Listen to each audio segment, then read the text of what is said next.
You got running this whole situation is volunteers.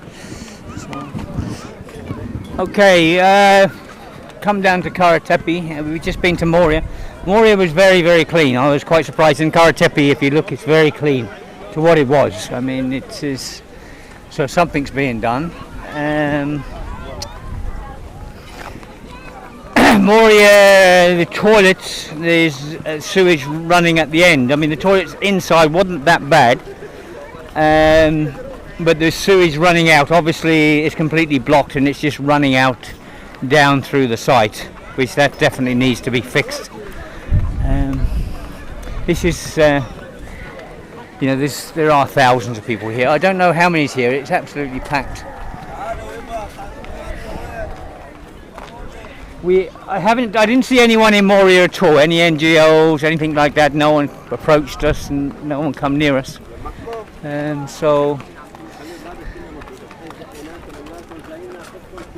here also the same. There's a couple of volunteers in the Doctors Without Borders tent, and that's it. It's not the Doctors Without Borders. It's the Doctors of the World.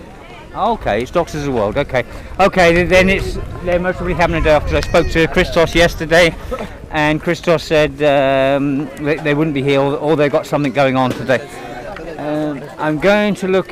Well, I can smell it anyway, but I'm going to. It's a bit different from when I came. Looks like you're in Brixton Market here, down the bottom end.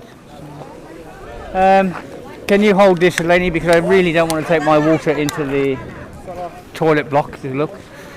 Right, these are the famous Tepe toilets. We've cleaned them twice. Oh, we have a door on the outside today. We didn't have a door before. Okay, let's see what we got in here. Okay. Now we have a new door on the end here as well. Okay. Okay. Oh my God. Now, I've been told that the Doctors Without Borders were taking over this 5 weeks ago, 6 weeks, and I wouldn't have to come back again to clean at all. Special. You know, all these NGOs with all the money they're earning from the internet and everything else, and all their advertising. This is what we get. This is how clean they keep these bloody places. These bloody NGOs that piss me off something chronic. They're the ones earning all the money, and it's the volunteers that have to come in and clean up this shit and everything else, and they're advertising all over the internet what good work they're doing. This looks like absolute fantastic fucking work, doesn't it? Look at it. This is the shower. Imagine taking a shower in there. God, these NGOs piss me off. You know, something's got to be done about these people. They're bloody criminals. A lot of them. Bloody criminals. Oh, God. Look, there's not one toilet that is working. Nothing's working. Absolutely nothing. Where'd they expect people to go and do their bloody business? Look at it. Jesus, they piss me off. God.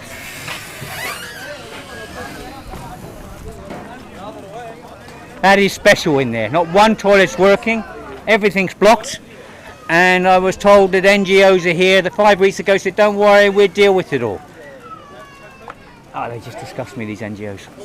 They don't do nothing. And even the water source over there. Look at the filth around the water source. It's just unbelievable. So what's wrong there? You can go in when this guy comes out. Come in, have a look. Come and have a look. No one in there. Wait. Stay there. Stay. It'll be just as bad, right? I have no idea, but that is disgusting. There's no one in there at the moment, so just go and plug your nose in. Come on. Be brave. Just take a big, deep breath. My friend, wait a minute. Sharon, come in.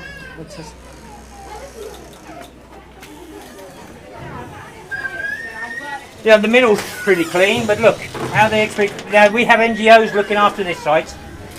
Look.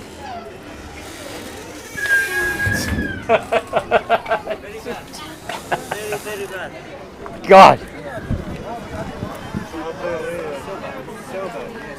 can tell me this? Yes. You want to tell me? Yes. What is the, how do you like the toilet? And this is the water source we cleaned up. Look at the rubbish on it. I mean, the site itself is fairly clean, but these NGOs, I don't know. This is something really wrong. We're in August now, late August. You know, we've brought teams down twice to clean up the toilets and fix the toilets and everything else. And the last time I come, I was promised by Doctors Without Borders that I wouldn't have to come down again because they're taking over and they're dealing with it all and everything else. And quite obviously they didn't. I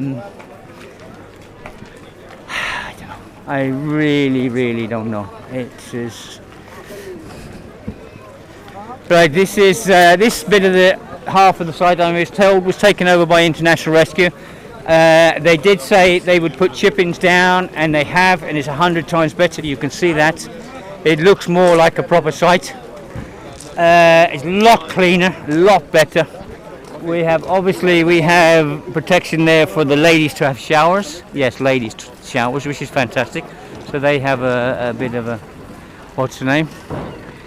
And the men's, yeah. So each shower has a cubicle around it now. So we got 1, 2, 3. Let me have a look up here. 3. 4 extra showers outside. And there was some taps as well with hose pipes on, which they're using to fill their bottles up. Okay, but this is 100 times better. Fair play, International Rescue. I'm very impressed with you on this half of the site. To have these chip-ins down, it makes it 100 times cleaner and better. And the site itself is fairly clean. You look at this down through here. It's fairly clean, this side. And plus I can see rubbish bins on the other side there. And we'll go and look at, because there was no rubbish bins on this half before. So, and we have more tents as well. The other half is quite full of tents. I'm very impressed with this half. Very impressed. There's no toilets as I can see on this half, so they still have to use those disgusting toilets on the other half, or they have to go down in the trees. Yeah, okay, they got they put a road through the middle here, and they got dustbins off the road. Okay, they're full up, but it is Sunday, so I mean we get that in the normal, you know, in our normal town. So, and you got some nice big tents here. Look at these big tents; these are beautiful. Really impressed, very impressed. You know, it's not 100%, but it's close. You know, the one NGO that's actually done what they promised.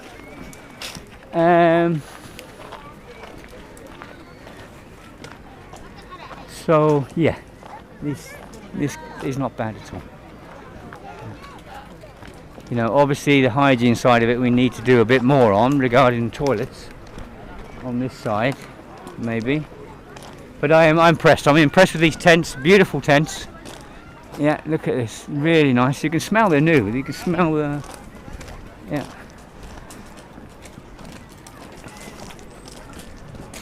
Okay. Yeah, really impressed with the tents. Okay, they've got little rooms inside. They've got I'll go around this one. Okay, no one's in here, so yeah. So they've got like a dividing room inside. They've got a little porch on the front and back.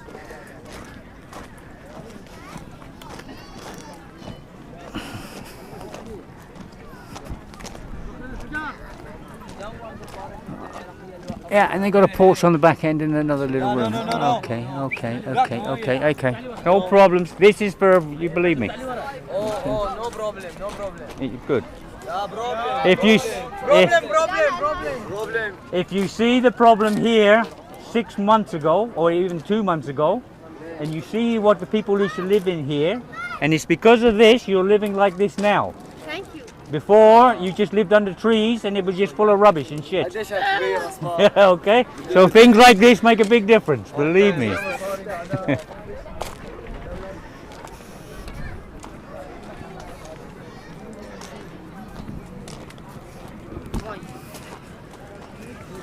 Yeah, I am impressed. You know, I do understand why people don't want to be filmed, but this needs to be filmed and it needs to be shown that something can be done, and this was done by International Rescue this half. Fair play to you. We could do with some decent toilets on this half. I want to try and get into behind the shower without that's ladies. Let's see if I can look into behind. That's ladies. Ladies. Okay, I can't see a picture of a lady on each one. So,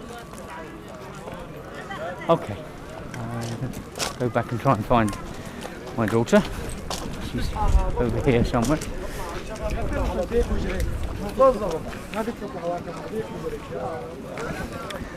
But even the road up through the centre of the two parts of the camp, you know, when you consider this half of the camp here was really, really bad. Oh, here's the men's showers here. Okay, they're up the side. So we've got another 3 showers up the side here. Okay. Okay, and some more water points here. The water pressure doesn't look that good, but with the amount of taps running.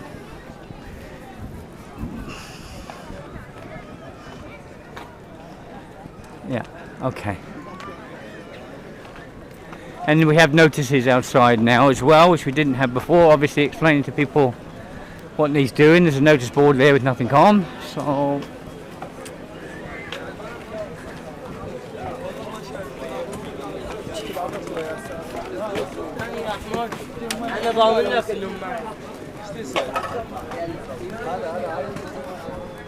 هذا نعلمك وين تلقاهم تعرفهم وقت توزيع الاوراق. Marketers selling blankets and tents and things like this. So.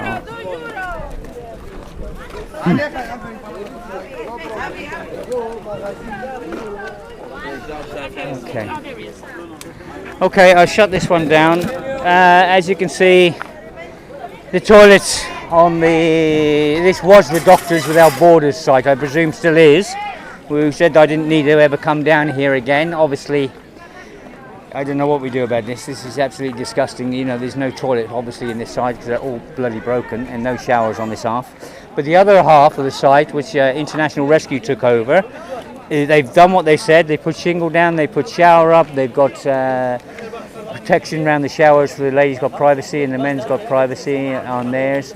And you've got some really nice tents there. Fair play to International Rescue. You've done you know, it's a good job.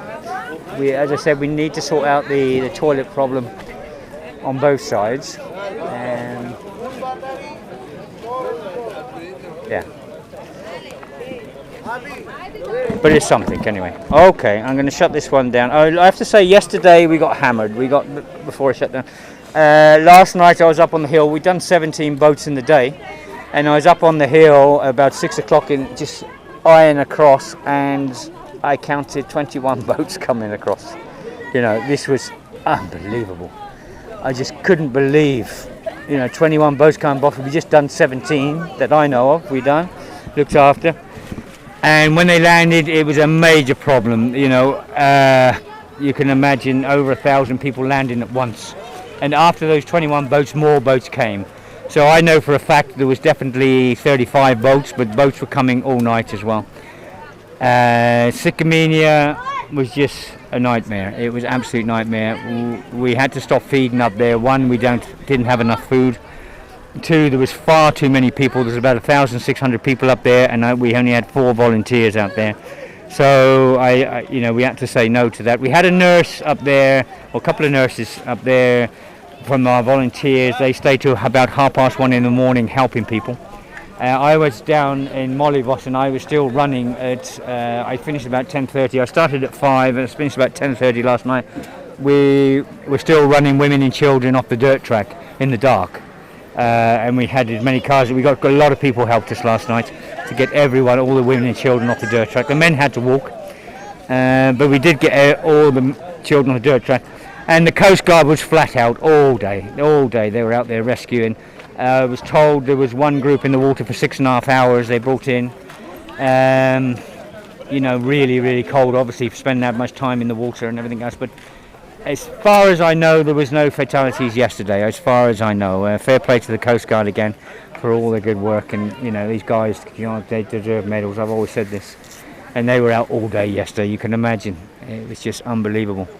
And I think when I left Molivos this morning, there was about 700-800 people in the car park, in the bus stop.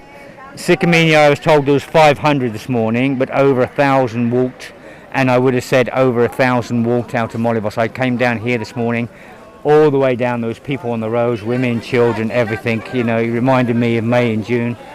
And we went down to the halfway point and we met George Yogo at the halfway point, and Catherine from Papastratis, who have the little small building there, and we had a conversation with them on the way down. And